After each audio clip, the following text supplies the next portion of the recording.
এমন জীবন তুমি করিবে গঠন, মরিলে হাসিবে তুমি কাঁদিবে ভুবন। আর এমন জীবন তুমি করিও না গঠন, মরিলে কাঁদিবে তুমি হাসিবে ভুবন। এখানে একজন ভাই পোস্ট করছে যে এক ছাত্রলীগ ভাই নাকি মারা গেছে। তো এখানে যত কমেন্টস আছে সবাই আল্লাহর শুকরিয়া আদায় করতেছে, আলহামদুলিল্লাহ লিখতেছে। একটা কমেন্টস পাইলাম না যে ওইখানে ইন্নালিল্লাহ লেখার মতো কেউ আছে। সবাই আলহামদুলিল্লাহ লিখতেছে।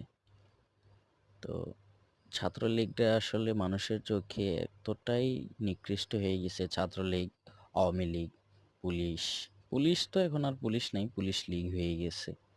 সবাই এগুলা মারা গেলে, অ্যাক্সিডেন্ট হলে সবাই আলহামদুলিল্লাহ বলে, আল্লাহর কাছে প্রশংসা করে, শুকরিয়া আদায় করে। তারা আরো দলে দলে মারা যাক, এরকম সবাই চায়। শেখ হাসিনাও যেন